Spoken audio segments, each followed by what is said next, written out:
मैं सर अगले विषय पे आना चाहता हूँ, वो है इलेक्टोरल बॉन्ड्स का।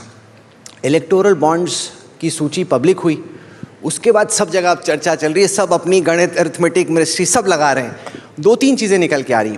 पहली बात तो ये कि जो टॉप 30 डोनर हैं उनमें से कम आधे पे कुछ ना कुछ किस्म का सीबीआई या ईडीआई का कोई केस चल रहा है। तो राहुल गांधी पीसी कर रहे हैं, विपक्ष के नेता बोल रहे हैं, वो कह रहे हैं कि ये उगाही का मैकेनिज्म हो गया कि एक तरफ से एजेंसी भेजते हैं, दूसरी तरफ से बोलते हैं इलेक्टोरल बॉन्ड ले लो, तो फिर हम नहीं करेंगे। ये जो पूरा पॉलिटिकल विवाद बन रहा है इलेक्टोरल बॉन्ड्स को लेके, उस पर गृह मंत्री जी आपका क्या कहना है? इलेक्टोरल बॉन्ड भारतीय राजनीति में से काले धन का वर्चस्व समाप्त करने के लिए लाया गया था। सुप्रीम कोर्ट जो फैसला देती है वो सबको मानना होता है, मैं इस पर कोई टिप्पणी करना नहीं चाहता। अभी भी सुप्रीम कोर्ट में सोमवार को सुनवाई होनी है। मैं सुप्रीम कोर्ट के फैसले पर कोई टिप्पणी नहीं करता। मैं किसी भी मंच पर किसी भी व्यक्ति से चर्चा करने के लिए तैयार हूँ। इलेक्टोरल बॉन्ड ये भारतीय राजनीति में से काला धन समाप्त करने के लिए लाया गया। कोई मुझे ये समझा दे कि इलेक्टोरल बॉन्ड आने के पहले किस तरह से चंदा आता था, तो कैश से आता था। बॉन्ड में किस तरह से आता है, तो अपनी कंपनी के चेक आरबीआई को देकर एक बॉन्ड परचेज करते हैं और देते हैं। इसमें गोपनीयता का सवाल आ गया। जो कैश में चंदा आता था इसका क्या हुआ, किसका नाम जाहिर हुआ है, मुझे बताइए। तो आज तक किसी का हुआ है क्या? किसी का नहीं हुआ। परंतु मैं राजनीतिक चीज़ों को ज़्यादा डिटेल में जवाब देना चाहता हूँ। एक परसेप्शन चलाया जा रहा है कि इलेक्टोरल बॉन्ड से भारतीय जनता पार्टी को बड़ा फायदा हुआ है क्योंकि भारतीय जनता पार्टी पावर में ब्ला ब्ला ब्ला।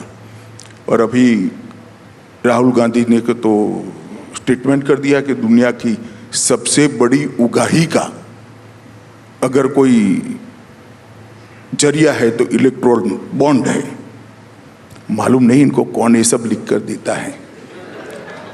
मैं पोजीशन आज देश की जनता के सामने स्पष्ट कर देना चाहता हूं। भारतीय जनता पार्टी को अप्रोक्सीमेटली 6,000 करोड़ के बॉन्ड मिले हैं। टोटल बॉन्ड 20,000 करोड़ के हैं। तो 14,000 करोड़ के बॉन्ड कहां गए? मैं बताता हूं। टीएमसी को 1,600 करोड़ के मिले, कांग्रेस को 1,400 करोड़ के मिले, बीआरएस को 1,200 करोड़ के मिले, बीजेडी को 775 करोड़ के मिले और डीएमके को 639 करोड़ के मिले। अब अगर 13 राज्यों में और 303 सांसद, 11 करोड़ मेंबरशिप वाली पार्टी और देश के सभी यूनिट में पार्टी का योग मिला ले, इन लोगों का इतना करे। मानो कांग्रेस में अभी 35 सांसद है, उनके 300 हो तो क्या हो? एक लगाते हैं तो टीएमसी को 20,000 करोड़ के बॉन्ड होते हैं, बीआरएस को 40,000 करोड़ के होते हैं और कांग्रेस पार्टी को 9,000 करोड़ के होते हैं। मैं प्रोरेटा की बात कर रहा हूं। देश में हमारे 303 सांसद है, हमें 6,000 करोड़ के बॉन्ड मिले हैं और 242 सांसद जिन पार्टियों का है, इसको 14,000 करोड़ के बॉन्ड निकले। क्या शोर शराबा कर रहे हो भाई? मैं दावे से कहता हूं जब हिसाब खुलेगा ये लोग आपको फेस नहीं कर पाएंगे। आज तक पर शो रख देना बॉन्ड के विरोध रखने वालों का, कोई नहीं आएगा मेरे अलावे।